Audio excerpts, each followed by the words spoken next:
jàngat bi may am mooy bu fen di dox xeex dëgg dafay wëy te ñun nag ci xeex dëgg la ñu nekk nee nañu ci Sénégal bi ñu nekk fen wala doon fi wala nga dëggu fi maanaam crime la quoi Sénégal bi ñu nekk nii tey sàcckat yi ñoom ñooy am privilège góor jigéen yi ñooy am privilège fenkat yi ñooy am privilège ñi nga xamante ni ñoom ñoo bootu maanaam ci nguur gi ñoom ñooy am privilège ndax lan ñoom ñooy sucé deretu askan bi ñoom ñooy lekk alalu askan bi tey ñun nag ñi nga xamante ni ñu ngi dox ci yoonu dëgg te loolu la ñu sentir ni mooy yoonu dëgg parce que tey pourcentage bu ëpp ci sénégalais yi jeunesse bi nga xamante ni tey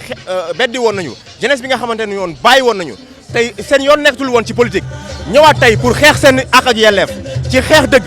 ñoo fi nekk tey te dañ koy xeex comme ni nga ko waxee woon 2011 ba tey ñu ngi fi dañ koy xeex ba keroog ñu am dëgg te dañuy am dëgg ndax xamalu tax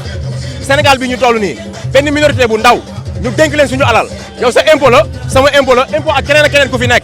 ñu jox leen suñu alal ñoom bu saaku ceeb di cher yëguñu ko bu dund bi di cher yëguñu ko bu hôpital di metti yëguñu ko ñoom suñu alal la ñuy jël di ko fajoo di ci lekk di ci def lu leen neex di ci guddaan daal di ci noos seen i doom ak ñëpp te ñun ñi sénégalais yi leen wóolu woon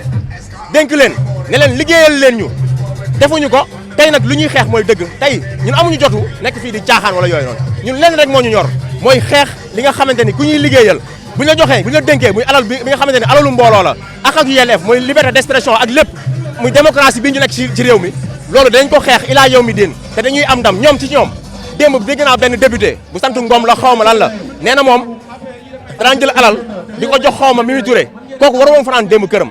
gis nañ fii député bi nga xamante ni da doon trafiqué faux billets mu ngi fii Tambambalu ay député yuy trafiqué ay passeport diplomatique sàcckat saagakat yi ak fenkat yi ñëpp nekk ci ñoom xoolal démb barki démb ma gis benn ministre de la république man mi en tant que jeune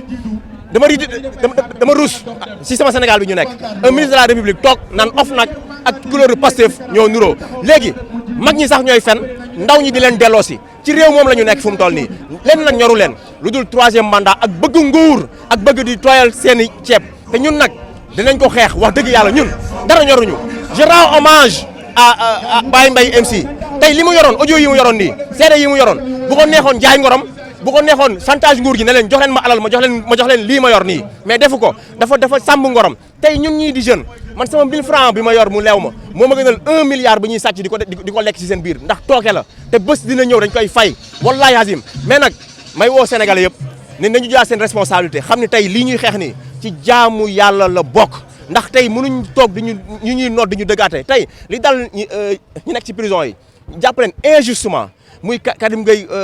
kurum xaq muy Cheikh Omar Diagne Kulim Dioum ak force spéciale yi ñuy wax ñooñu ñëpp waruñ ñu gën a gore tey ñun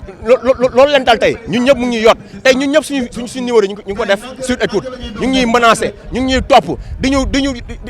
di def lu ay sale boulot yoo xamante ni ci nguur gi daanu rek lay feeñee ci nguur gi daanu tey ñoom bu ñu amoon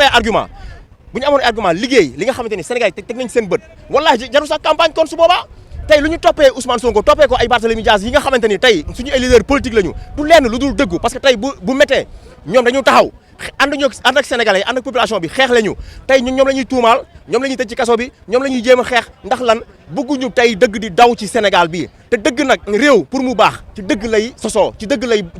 lay doxee tubaab yi rawewuñu dara tubaab yi ëppalewuñu xel ëpp ñu kattan ëpp ñu gëm-gëm ci liggéey suñu réew leen rek la ñu ëppalee mooy fonk doomu aadama bëgg seen réew léegi lu tax ñun nag ñun Sénégal ñun waruñu am lu baax ñun lu tax Sénégal ñun waruñu développé toll ni tubaab yi fu ñu toll mais ñun il faut ñuy jéggaani il faut ñuy dem di wuti te nag dañ leen di wax ni troisième mandat boobu ñuy yot troisième mandat boobu ñuy wut ñu leen di wax ni pare nañ ci di leen xaar tànk sur tànk yàlla mu ngi ñuy may bakkan bii nii tànk yàlla mu ngi ñuy may jàmm dañu may wérgu yaram dinañ ko xeex ba fu mu yam neex lu mu leen jaral ñoom bu leen jaralee benn jaral nañu 1000 waaye maa ngi wax rek sénégalais encore pour terminer nañu wàcc di xeex lii ndax xeex lii ci jaamu yàlla la bokk injustice bu dalee ci kenn boo ko toogee di ko seetaan mën na dal sa kaw yow ëllëg kon nag ñu jug wàcc xeex ko te nag ma woo jeunesse bi yëpp nañu waajal carte yi xam ni 2024 14 mois moo dese Macky Sall mu abal ñu suñu réew te dañuy abal par force incha allah